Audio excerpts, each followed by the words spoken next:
Welcome, welcome. We will get started in a few minutes. I'll just let a couple other folks find their way in. But how was your Tuesday? Let us know in the chat.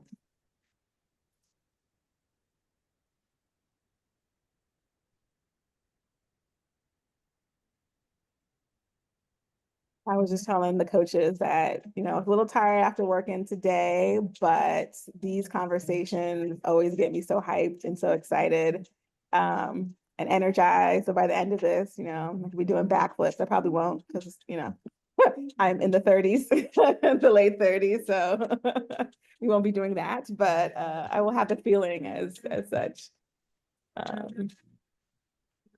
Awesome. Glad that you joined us, Nancy. Exactly, you feel it. All right. Welcome. Welcome, folks. Hey, Deb, good to see you. Irma, nice to see you. Amen. Hopefully I'm pronouncing your name right. Glad you can join us. This should be a really great conversation. This is the fifth iteration of our monthly webinar series, and all the conversations have been great because the coaches are amazing. So I can't wait for you to hear from Dr. Brian and Natalie.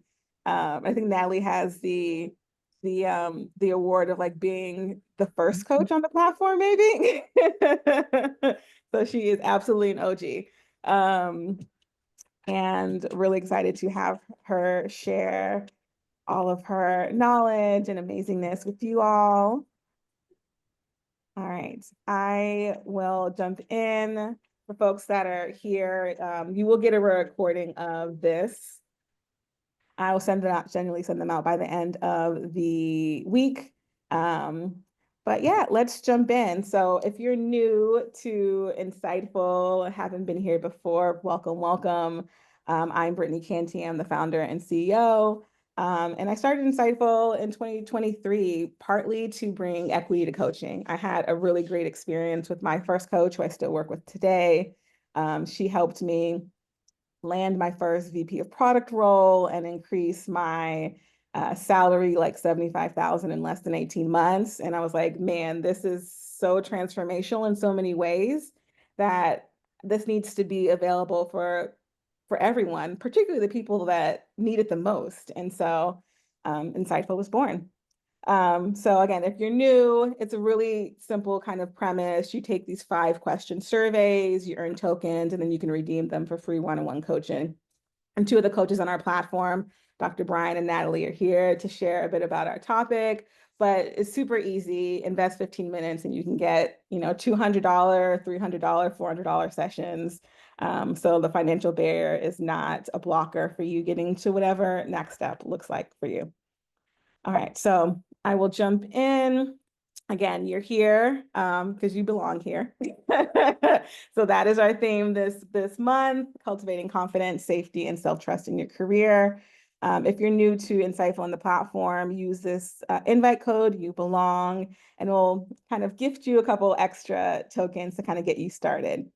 I will, after I kind of do a little bit of intro and tell you about the webinar and the bingo, Dr. Brian will kick us off and tell us a little bit about their specialty.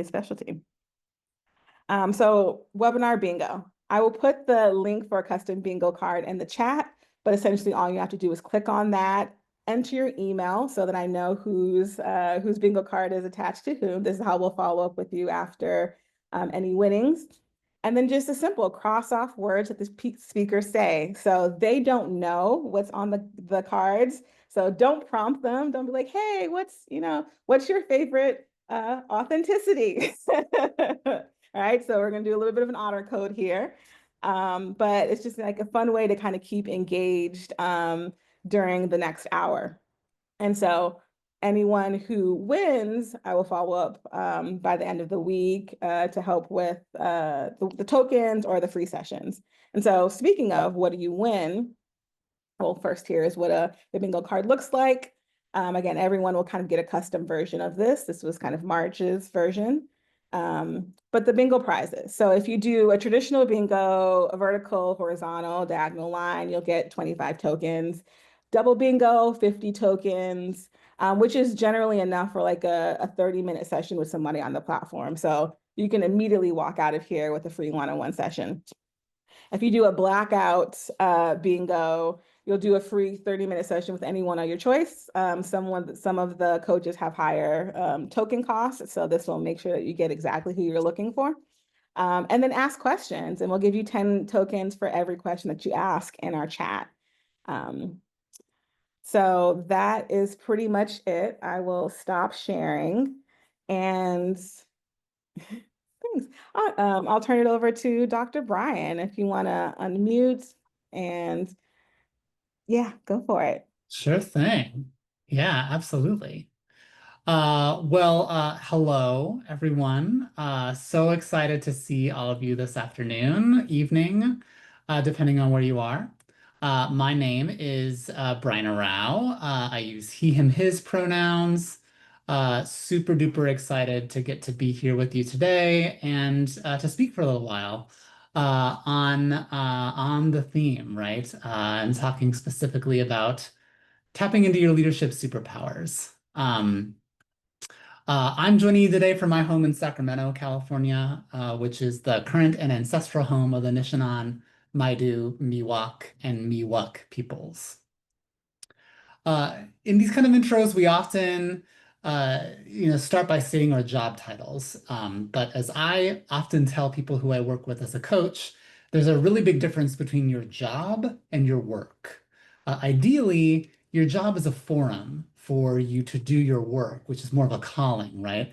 And so I find it more interesting to lead with the latter. My work in the world is to be a catalyst, to partner with leaders to ease and accelerate the process of cultivating healthy and humanizing organizational cultures. And for 23 years, I did that work through my job as a senior leader in higher education. And this is a path that just kind of called on me by the nature of my responsibilities to develop strong coaching skills and ultimately helped me to realize that coaching was actually the right next step, like natural evolution in my career. And of all the tools in my toolbox, coaching is the one that I find the most powerful and the one that I love the most because of its intimacy and the fact that it's inherently customized to the learning needs of the person that I'm working with. As a coach, I love helping leaders to unlock their inner wisdom and resources and leverage those to be more effective and more powerful as a leader. And while this process and the outcomes look different for every client, they always include finding ways to practice authenticity. And this can be tricky for anyone, and especially for those of us who are the first, only, or different in our organizations, right? Brian has seen this already, right? Brian Shimamoto, thank you for that shout out in the chat, right?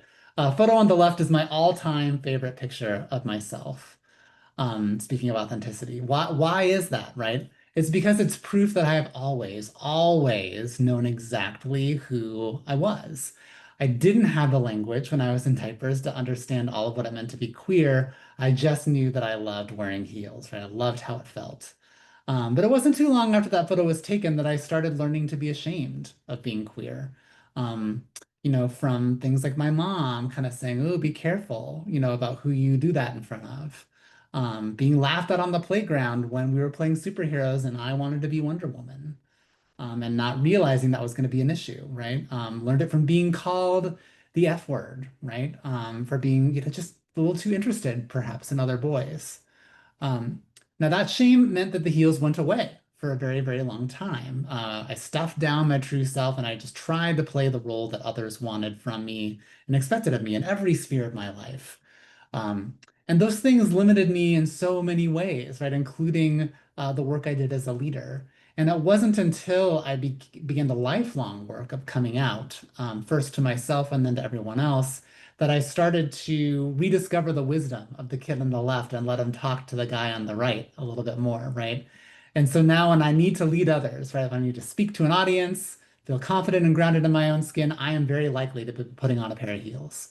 They're among my most powerful tools for reminding myself and others how beautiful and powerful queerness really is, and how it's not something that I'm successful in spite of, but rather because of.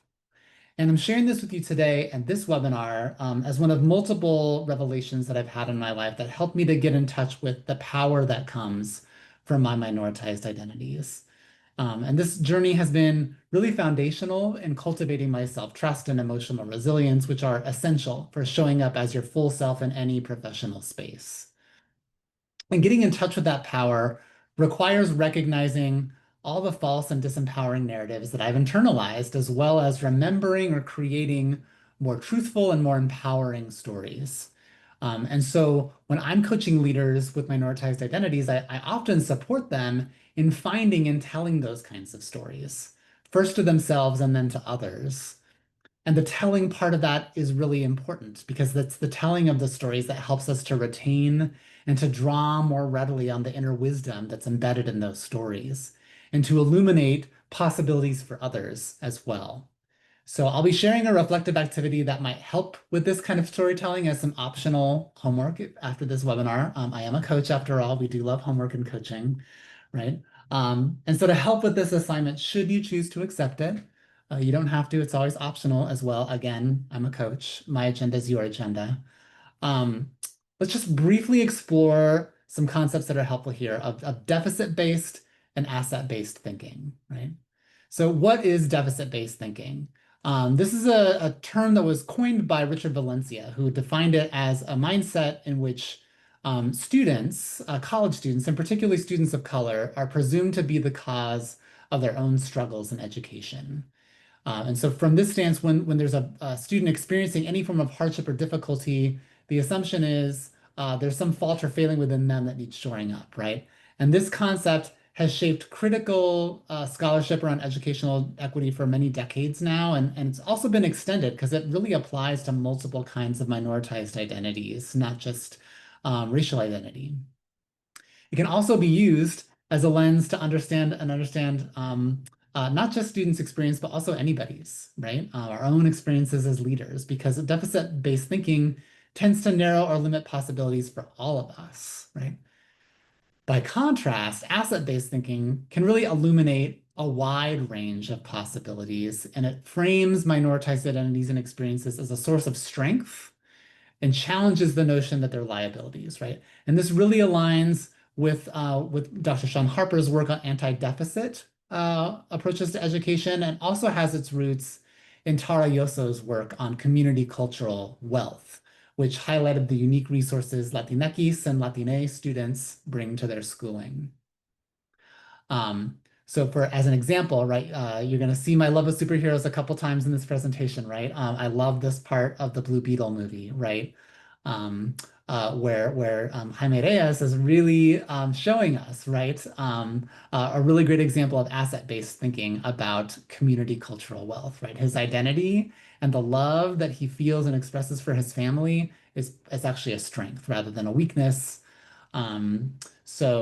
Share that with you here, right, as an example, right? Um, Now, I'm going to just briefly share a guided reflection activity that I mentioned earlier for you to do later. We won't have time today to actually do it in real time, but take a note of these prompts, right? I'll drop them in the chat after I'm done presenting because it'll be easier for me to do it at that time.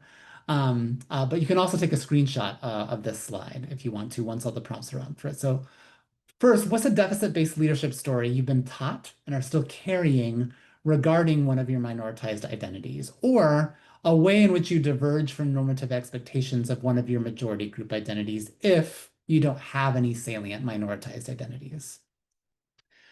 Next, how do you feel and act as a leader when this deficit-based story surfaces? Um, in what ways is this deficit-based story untrue? And relatedly, in what ways is the opposite true? And then finally, what's a more true asset-based story about this identity? I said finally, there's two more actually bullets here. I don't know why I said that right. Next, how does connecting with this asset-based story make you feel? And how would you like to use this asset-based story to inform your leadership moving forward, right? So some folks look at these, they say, great, I can totally use these to create a story. Other folks say, I need an example, right? And so I'll share just briefly one of my own stories and how I kind of talk about that story using these prompts, right? So my deficit-based leadership story around my queer identity specifically is that if you're too visibly queer, people will not take you seriously as a leader, and you'll lose opportunities to make a positive impact.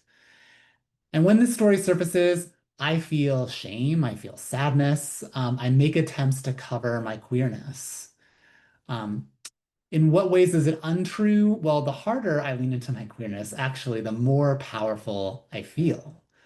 Connecting to my queerness actually gives me much more confidence. And as far as I can tell, it doesn't cause anyone whose opinion really matters to me to think any less of me as a leader. Um, in fact, thinking about the opposite, right? When I lean into my queerness, when I talk about it, when I am expansive as I want to be with my gender expression, right? I gain opportunities to make a positive impact, particularly with other queer folks. Um, and so that ability to connect and lead within queer communities is actually enhanced, right, when I do this. Um, and then I just also note that like when I fold myself up, right, to be less than I truly am, when I don't wear heels because I'm afraid to wear heels, I'm actually limiting my power. And that only serves systems of anti-queerness, right? Because those systems cannot survive the existence of powerful queer people.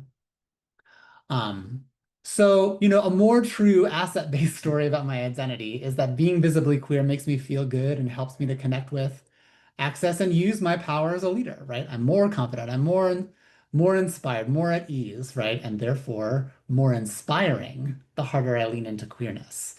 Speaking of queer icons, sort of unofficially queer-coded character Captain Marvel, right? But this moment toward the end of her first film where she just notes to the villain, right? Like, I have nothing to prove to you, right?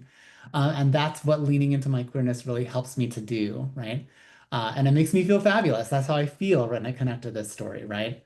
And how am I using the asset-based story to inform my leadership? Well, here we are in this webinar. I'm talking to you today, right? Um, so I also want to connect here that when you connect with asset-based thinking to leverage your authentic voice as a leadership superpower, it's one of the best things you can do to cultivate psychological safety, which is a term that's being used with increasing regularity in the world of work. It's one of the themes of the webinar today, but it might still be new or unclear to a lot of folks, right? So here's a definition of what psychological safety in the workplace is, right? It's a shared belief among team members that they can speak up, take risks, and make mistakes without fear of negative consequences like embarrassment, rejection, or punishment. It's about creating an environment where individuals feel comfortable expressing their thoughts, ideas, and concerns openly and honestly, right? Sounds like great ideas, right? What are the characteristics of these kinds of workplaces? It looks like open communication where folks feel comfortable to share opinions, concerns, and ideas freely and respectfully, right? People practice active listening, leaders and colleagues actively listening to each other, valuing different perspectives, and showing empathy. Practicing mutual respect and appreciation for everyone's contributions, regardless of their role or their seniority. There's a high level of error tolerance, right? Mistakes are viewed as learning opportunities rather than as big problems, right? And individuals are encouraged to learn from their failures rather than be punished for them. And then finally, inclusion and diversity, right? All team members in a psychologically safe environment feel valued, respected, and included, regardless and often because of their background, identity, or perspective, right? So what are some tips for how you as leaders can take actions to promote psychological safety in your teams, right? One is you lead by example, right? Model the way by being open in your communication and vulnerability, right? Share your thoughts and ideas, share your mistakes, especially when leaders share mistakes. That really helps create a permission structure for people to do the same and tell the kind of stories like the one you might generate using those prompts I shared with you earlier. Uh, Encourage open dialogue, like regularly check in with your team members, actively listen to concerns, and create opportunities for open and honest feedback. Celebrate successes and learn from failures, right? So acknowledge and appreciate team accomplishments, but also use setbacks as opportunities for learning and growth. Address conflict constructively, right? Encourage open and respectful dialogue to address conflicts and disagreements effectively. Provide support and resources, right? Offer resources and support for employee well-being, like mental health services and stress management programs. Um, and then in a diverse organization, right, you've got to cultivate cultural intelligence or CQ. This is something that I'm really increasingly passionate about, right? You might have to use different approaches to each of the preceding actions on this slide based on variations in cultural value orientations and behavioral preferences on your team, right? So thinking about things like if members of your team come from cultures with a preference for high power distance, right, where they're like, oh, there should be a lot of social distance between people who are lower in the hierarchy and people who are higher in the hierarchy. What might the implications be if you ask them for critical feedback as a leader, right? They might feel uncomfortable directly criticizing you. Similarly, right, if members of your team have a preference for high context or indirect communication versus direct communication, where the content of your words, right, is really how you understand things. What might the implications be if the only venues you create for discussing potentially difficult subjects are face-to-face group meetings, right? People might prefer more subtle or indirect ways to share concerns, like anonymous feedback or one-on-one conversations. So you've got to make space for those things as well. Uh, and if you cultivate these kinds of cultures by doing these kinds of things as leaders, you can really help to create a more positive and productive work environment where people can contribute their best work and thrive. I'm already just 15 seconds over my time, but I'm going to quickly speed through the last thing that I want to do in terms of suggestions about building emotional resilience, which is a quality that helps us to navigate complex organizational settings as our full selves. And in my work with those who are leading their organizations, I often share with them what I call my musubi method to help them not only to survive but to thrive in this work, right? And I invite folks to think about these ideas using this metaphor of a spam musubi, which is a Hawaiian variation on, as a Japanese person, I'll say maybe even an elevation of a Japanese dish called onigiri. And I relate so much to the spam musubi on multiple levels. Um, I'll save that story for later, right? But I want to leave you all with a figurative spam musubi today, right? That you can take into Natalie Jade's presentation, into our Q&A, and then beyond once our webinar ends today, to nourish you on your leadership journey. And like a spam musubi, my offering with respect to emotional resilience comes with three main ingredients. The first of those is rest, right? The rice part of the musubi. And I really love thought leaders like Trisha Hersey, the author of Rest is Resistance, who have been calling us to reject the notion that leaders are tireless, right? Leaders are human. There's no such thing as a tireless human, right? We require rest in order to function. So I really want to invite you to find ways, both big and small, to rest. It doesn't always have to be taking a vacation, right? Those are great too. Sometimes just closing your eyes for a minute, right? Or like taking 5 minutes to do your guided meditation. You can find moments in your day to do that no matter how busy you are. The second ingredient is pleasure, right? The spam part of the musubi, where the umami and the savoriness comes from. Um, and when things are hard, it's easy to think we have to forego joy, we have to defer it to some later point. And yet, joy is actually generative for leaders.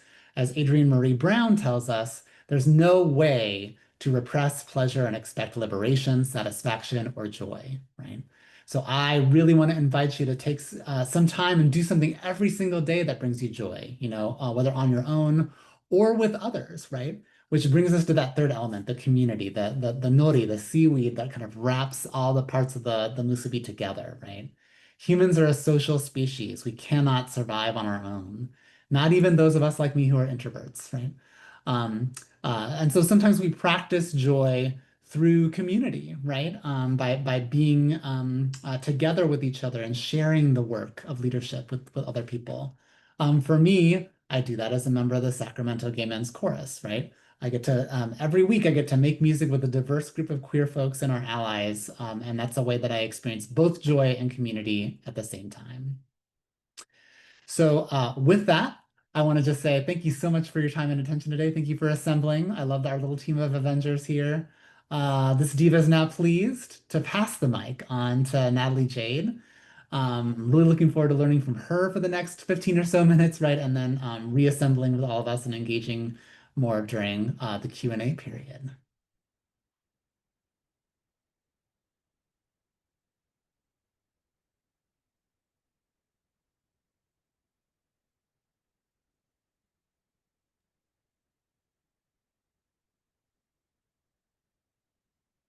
All right.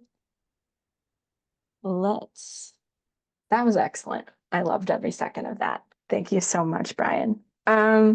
So my name's Natalie Jade, or Natalie, or both. It doesn't matter. And I use she, they pronouns. I consider myself gender fluid, non-binary to femme, if you're looking at a scale. Um, And I'm a life coach for neurodivergent, queer, and invisibly disabled individuals. Specifically those things because I am all of those things, right? And I was and still am, in a way, an occupational therapist, right? And it's so interesting for you to talk about career and job versus work, right? Because I found that within the like American healthcare system that I very much didn't, it did not work for me as a neurodivergent person, as a person with pain disabilities. It was not working for me. And so I very much changed course and became a life coach. And it definitely suits my work way better than it did in a traditional healthcare environment. So, um, uh, I also wanted to, state here that those three things, neurodivergence, invisible disability, queerness, that Venn diagram is more of a circle, right? And I like to mention that because knowing that and going into the different things we do to help ourselves grow and learn, right? It can help us to have so many different perspectives when we think about every aspect of that, intersectionality. So, um, one of the things I love about being a coach is that I actually get to work with individuals one on one. And I think this is very critical because every person is so different and individual, right? Anybody can give so many tips and tricks for how to live and how to be, right? Um, and nothing is one size fits all.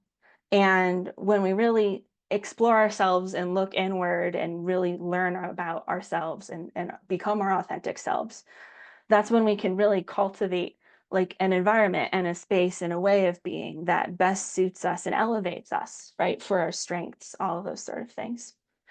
Um, and so once we know ourselves, right, um, the second most important thing, and sometimes the most important thing that I like to talk about as a coach, is that our environment plays way more of a factor than we like to give credit for. Spend all this time trying to fix ourselves when really just changing our environment might make, it's that much easier to change your environment than it is to change the self, right? So if we actually focus on changing the environment, that can help us, create momentum and change in any direction that you want to go in life.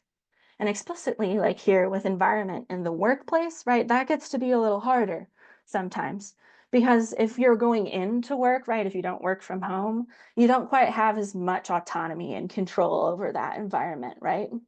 Um, but this doesn't mean that you shouldn't try, right? One of the big things I do as a coach actually is accommodations, right? And it is actually incredibly important that you like advocate for yourself to get accommodations in the workplace that help suit you, right? Um, and it can be kind of difficult. That whole process can be very daunting, right? So one of the things I like to do is help people with like writing letters, figuring out what phrases and words to use, right? That'll help you get those accommodations in the workplace, right? This is something that I'm incredibly passionate about. And the more that you open yourself up to thinking about those accommodations, right? The more little things you can do to that much help like you succeed at being who you are, right? We don't want to hide. If you hide or shrink your needs, right? Then you're it's not that's not actually that vulnerability is what helps us move forward. So, um, and also when it comes to like accommodations, there's so many things that you can put into writing, right? And once something's in writing, it's real. And especially when we're thinking about trans individuals, right? Putting names, pronouns, things like that can also be put into writing and into accommodation forms. And if this is something that like workplace that you're, working in, it has a problem with, don't work there, right? Like you deserve better than that, right? And if there is this issue of respect between you and the people you're working with, then it's not going to help you on your journey at all, right? And so pivot if possible, right? Um, so that all being said here, um, I think also when it comes to like writing things down and then being real, right? Intentionality in what we do is super critical. And I find myself saying that to my clients all the time, right? It doesn't matter so much what you do as long as you've chosen it and it's intentional, right?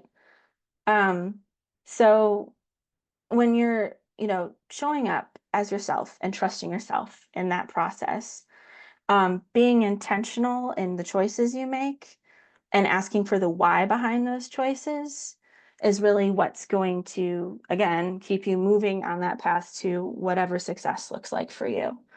Um, so let's say you get home at the end of the day from work and you're super exhausted, right? And you say, oh, I want to watch some TV here before I do like all this other stuff that I want to do, right? That's actually perfectly fine.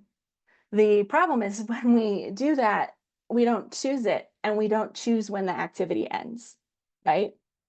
So if you're getting home and you're wanting to watch TV, saying, I'm going to watch 2 episodes, right? And then at the end of 2 episodes, I'm going to reassess what I want to do next and make sure that I'm intentionally moving forward about my day. That's when you're going to see progress, right? Because you're going to get to the end of those episodes and you're actually going to say, well, is this serving me right now? Is this activity serving me anymore? Right? And if not, what is something else that I should do with my time? Right? Um, if that can be difficult, right? Intentionality can be super difficult. It's hard sometimes to know where our motivations are coming from moment to moment, right? And this is where I talk about the focusing question, right? Um, when it comes to prioritizing what we're doing with our time, I ask the focusing question, the one thing question. What's one thing I can do that'll make everything else easier, right? That's the focusing question. Um, it really helps. It really helps you figure out what you're wanting to do next, right? Um, because if there's something you can do that'll make everything easier, it's going to make everything go faster and a whole domino effect is going to happen, right? So you can also take that question and sort of change the parameters around it to help you figure out, you know, broader things or smaller scope things, right? What's one thing that I can do to help myself be more authentic at work? What's one thing that I can do within this next month that will help me get a raise by the end of the quarter, right? What's one thing that I can do that'll help me fall asleep better at night? Um, Taking this question and applying it in different ways, like it that can really help with figuring out what you need to do next on your journey, right? Um, Let me see here. Complete pivot. There's no good transition between this and the next thing I want to say. Um, so as an occupational therapist turned life coach, one of the things I'm like most passionate about actually is sensory needs, right? People underestimate the amount of how our moods and how our day-to-day are actually affected by sensations and what's going on around us and how we're perceiving that, right? There's people who can have like so much anxiety all the time. And then I go, like, well, do you use fluorescent lighting? And have you tried changing that? Right? Simple things actually like that can change everything for a person, right? Um, our ability to be grounded in reality is entirely related to our ability to sense what's around us. Um, when we get really anxious, when we panic, when we have trauma responses, or when we shut down, this is us actually not being connected with our bodies, right? And being able to actually perceive what's happening sensory wise around us. That's why one of those main things therapists like to do is like the five senses, and you going through those helps you become grounded, is because it reorients you to your environment and reminds you of where you are, right? So knowing yourself and your sensory needs, right? Really asking yourself about those is what's going to help you be more comfortable and you feel better in your own skin, right? In a very tangible way. And that's also something then that I look at in accommodations, right? Do you need a weighted blanket? Like, are you actually physically supported at your desk, or does it cause you an ache in your back that is actually way more distracting than you give credit to, right? That's important. Um, and then lastly here, right, we want to lead ourselves in our lives with compassionate curiosity. Shame doesn't work. If it did, it would work by now, right? So let's stop, bullying ourselves into being who we think we should be and doing what we think we should do. It doesn't work, right? Instead, when something doesn't go your way, with look at it with compassionate curiosity, right? Why did this go wrong, right? Um, in a very curious way, poking at it, right? Um, let me like if you're wanting to shift gears and work on a project, right? But you just haven't started it yet.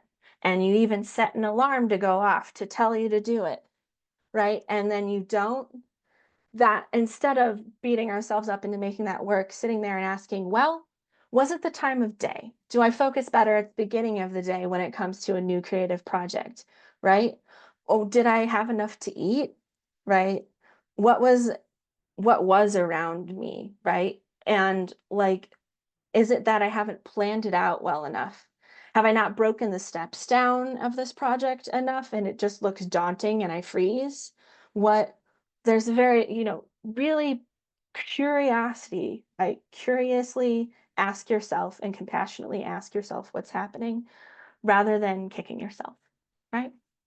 So, all that put together, right? I have an example of a client that I worked with once, right, who wasn't getting anything done that she wanted to get done, right? And she's like, I don't understand what it is. Like, I have my office here. It's set up how I like it, right? But I just find myself feeling irritated and losing my train of thought all the time, right? Which then I asked several questions about, like, well, what do you like? And like sensory wise, are you more of a sensory seeker, or do you need less in order to feel, grounded and safe? And she was talking about how she very much is a like sensory sensitive person and likes to be avoidant of extra things, right? And I go, okay, well, tell me about your office more. And she gets to the fact that she hates the color of her walls. They're like an ugly yellow beige. And I'm like, they're yellow. And she's like, yes. And I say, well, did you know that your brain has to work extra hard to make up yellow? You, the cones that you have, right, to process color are red, um, green, and blue. I'm having an off day. The thing is that there is no yellow and it's green, and green turns into yellow. Your brain has to actually turn green into yellow, right? And so if you're a person who's sensory avoidant, having yellow walls isn't going to help you. She painted her walls white and it fixed it, right? So we want to creatively think and be curious about our environment and our needs, and that's what's going to help you do you, right? So that's what I got today. Thank you so much, Natalie, Dr. Brian. Giving you all a moment to take some water before we jump into Q&A, but you could see why, I wanted to have them here and sharing a little bit about, their expertise and their things. And actually, like I just recently talking about accommodations and rest and pleasure and community. My day job, I recently just moved to a 4-day work week because I was just so stressed, particularly the first half of this year. And part of the reason why I love coaching is that it helps me, gives me another perspective that I didn't consider myself. I never thought that this was a thing to move to a 4-day work week, that it was like, in reach for me. But I asked, and I kept asking and eventually got it. And this was like my first official week. And so when Sunday came, thank you. When Sunday came, I did not have the sense of anxiety that I usually have on a Sunday. And yesterday, I read for most of the day. Just like this nice kind of like fiction book, was like curled up in the bed and probably read for like 5 hours straight. But it's like the rest, the pleasure, and here's my community today. Like yeah. Anyway, they're given, and I'm taking all of the good stuff. So with that being said, let's jump into the Q&A. So we have a couple of questions so far. One from Div. How do you think of invisible disability versus differently abled? Well, so there's so many different, another thing that I like to say is that there's so many different modes and models and ways of thinking about the world, right? And none of them are wrong and none of them are right, and they all get applied differently, right? Um, some things work in certain ways and some things don't, right? And there's several different models of disability, right? And I think that it's super important to look at disability, um, you know, like sociologically, right? That more of that type of model of looking at disability, that it's our world and society that makes us disabled more than ourselves, like I think is super critical. Um, but when it comes to like differently abled, right, it's really person to person about what's empowering and what isn't, right? And what we consider to be our reality. Some people, who are disabled get offended by differently abled, right? And it's because that feels like it's downplaying something that is like is so hard for them, right? Or like making it, and speaking of invisible disability, making invisible something that is actually very real for them, very tangible, right? And I think that we also do ourselves disservices when we look at disability, right, and don't say it's a disability. Um, like there is strengths in being different. I love being neurodivergent, right? And then there's people who say that it's a superpower, right? And I would never change who I am, but there are days where I have awful brain fog and I just wish I didn't, right? And it's because it's disabling, right? Does that answer the question? It does, yeah. Thank you, Natalie. And the reason I ask is like I have been observing certain patterns and trends myself, and only recently that I started calling myself as neurodivine because I realized there are things that are very obvious to me that are not obvious to a lot of people, and that became my superpower in terms of I was diagnosed with generalized anxiety just before the pandemic, and the pandemic was a blessing for me because I needed to shut down. I needed to pause. I needed to reflect on everything that was happening in the world and what that meant for me. And I made a very conscious choice to not watch TV anymore, to not watch the news anymore, because I'm a very hypersensitive person and empathy comes to me very naturally. And everybody loves working with me primarily because of that. They're like, Div, your EQ is like off the charts. And I'm like, and isn't that like expected when you work in a company and in a team?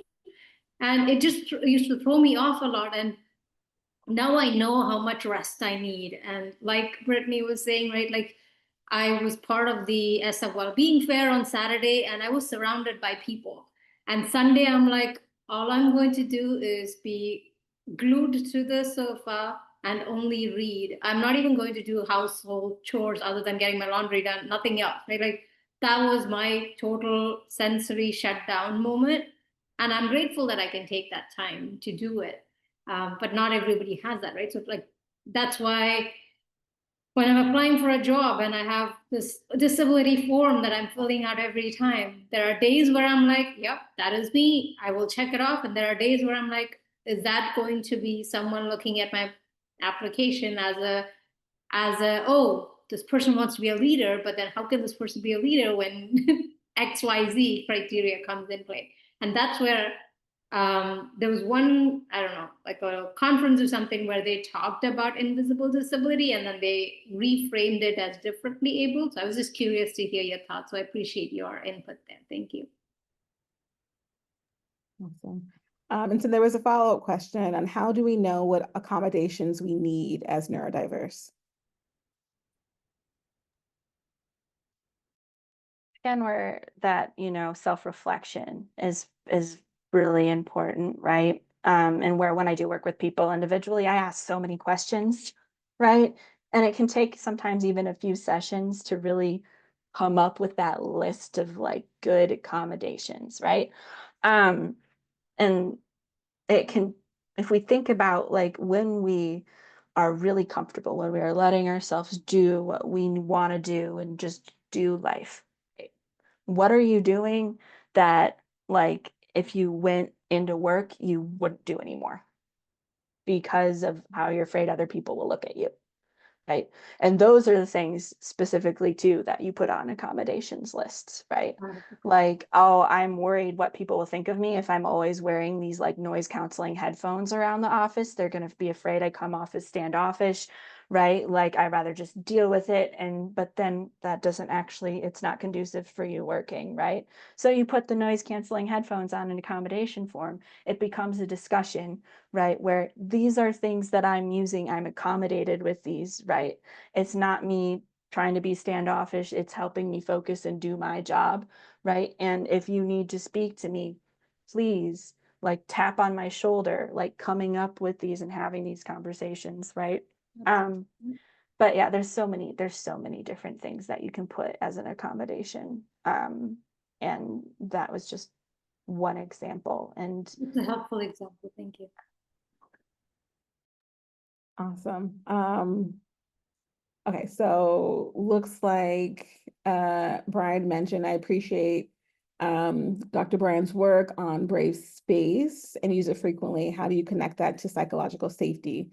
Is it a natural evolution or a new way of considering Brave Space and its own thing? So maybe Dr. Brian, if you can give us the cliff notes of Brave Space. Sure thing. Yeah. Thank you. Thank you, Brian, for asking that question. This is on my list of things I need to write a blog post about, actually, is the connection between Brave Space and psychological safety. Because it's something I think about a lot. So Brave Space, which I didn't talk about when I was presenting earlier, is a facilitation framework for social justice and diversity learning that I developed with my colleague, Christy Clemens, when we were working in student affairs. We developed it as an alternative to the idea of safe space in specifically for a group-based learning about diversity and social justice when that group was diverse, right? Because what we were finding is that when we told people we were trying to cultivate a safe space and then we asked them to do things that were uncomfortable, like talk about personal experiences they may have had at these situations or with these systems, like just contend with the literal existence of racism. They're like, I don't feel comfortable. I don't feel comfortable doing that. I don't feel safe. I'm afraid of what other people are going to think of me. I'm afraid I'm going to say the wrong thing and hurt somebody, and so everyone was like, I don't feel safe here, right? And we're like, okay, well, what's going on here? And we realized that the term safety was kind of connoting for people this idea of like, oh, I'll be comfortable. And what we wanted to do was say it's not possible to be comfortable when talking about these things. That may not be a realistic outcome. What is realistic is to say, how do we help you to maintain a productive level of discomfort? And what do you need in order to be able, right, to rise to the fact that this is a challenging conversation, right? What do you need from others in order to be able to do that? And that's really what Brave Space is about and how we kind of work to construct that with the people that we facilitate with. So a lot of people then assume that like, oh, you're critical of the idea of safety, so you don't like psychological safety, obviously. And that couldn't be further from the truth. I actually am only critical of the idea of safe space in that context, right? In the context of we're a diverse group and we need to talk about diversity, equity, and inclusion. That's where safety, I think, can kind of fall short. But when you look at what all the things that comprise psychological safety, those are all, I think, pretty objectively desirable outcomes in an organization. Those are all things that are going to help an organization to thrive. And they all relate to this idea of how do we actually have an environment where we can engage in conflict in ways that are healthy and humanizing and productive, right? Which is very much, I think, about it's aligned with Brave Space. I think of Brave Space as kind of like a bridge to psychological safety in some ways, right? That in order for people to have the level of trust in one another, to know that we really can actually do this thing where we talk about and we engage in disagreement, healthy and humanizing ways, right? That you don't just snap your fingers and say that and have it happen, right? You don't just say, I want this to be a place where people feel comfortable, and then people magically feel comfortable, right? They need an experience that helps them to say, oh, this is how we do that, right? And I have seen it play out, and I've seen it play out in ways that are healthy, and that I can do, and so now I have actual real faith and trust that we can do this as more of a culture of psychological safety. So that's kind of how I see the relationship between the two concepts. Again, quite compatible, a little bit different, and I think one can be in service of the other. Okay, I know we're running out of time, but I will ask maybe one more question. And if there's any other questions, feel free to put them in chat, or if you'd like to say it live, just raise your hand. But a question for both coaches, in work environments where you are showing up as authentic, and you're doing it in such, a brave and courageous way, but the rest of, let's say, your team is not. All right. You're the only one speaking up about things. You're the only one giving your opinion about things, and you don't have that leadership title. Do you have any recommendations on what to do with that? Because, at times it could feel like a burden. Clearly, I'm talking about my own experience, but where, everyone behind the scenes are like, I'm so glad that you said that. Oh my gosh, I agree with that. And I'm like, can you speak up too? It becomes a little bit draining when you're essentially the representation and no one else wants to stand by your side. Yeah, any recommendations or thoughts on how to navigate those situations? What a rich question.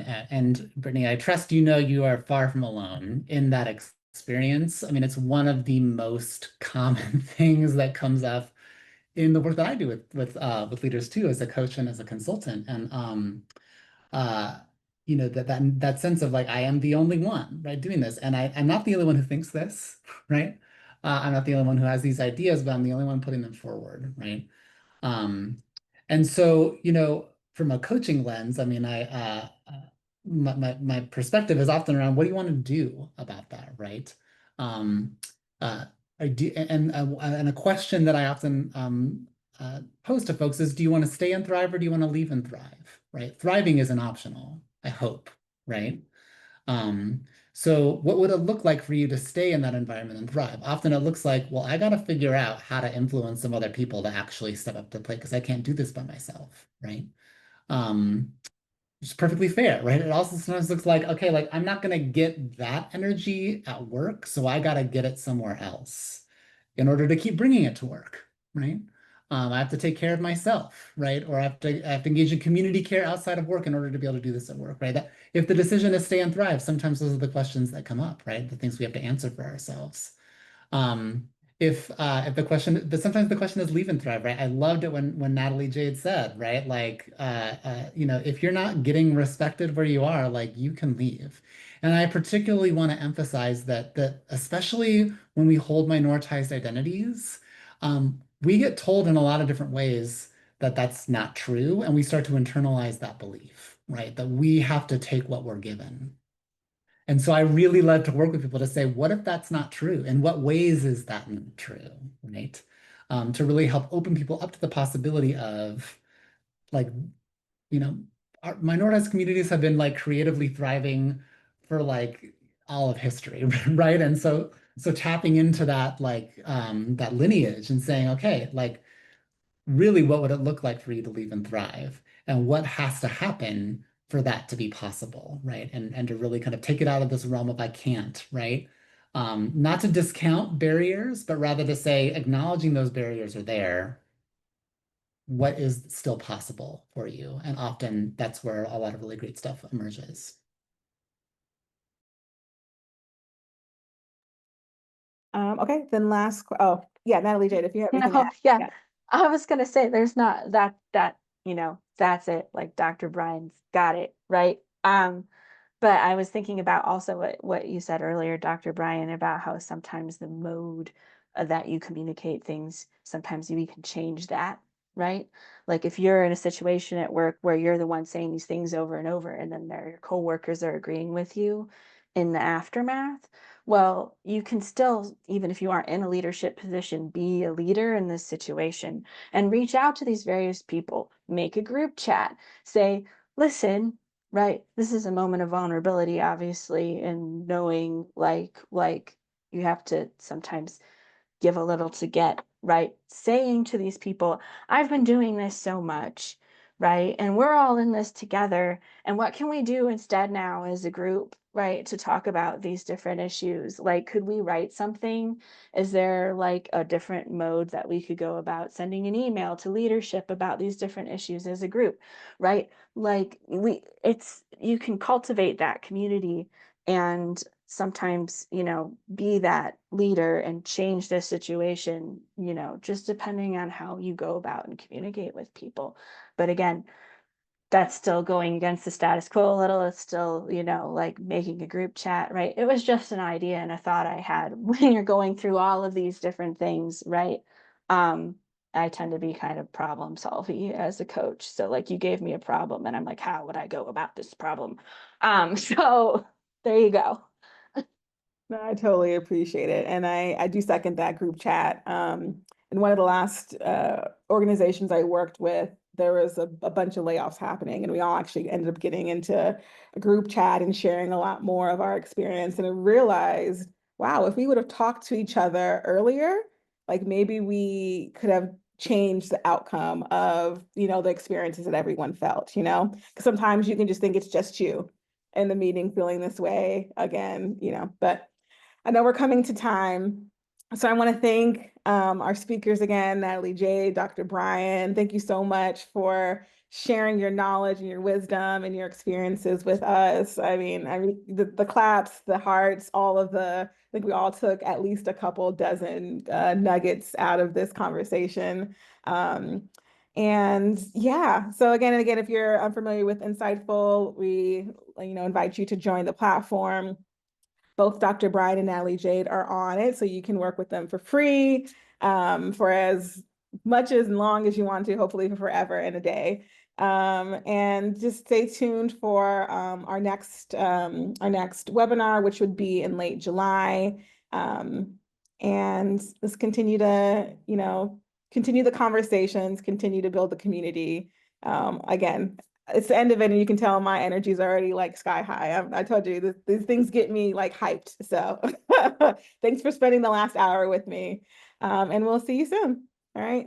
Thanks, everyone. Take care. Thanks, Bye. folks. Thank you, Brittany. Thanks. Bye, everyone.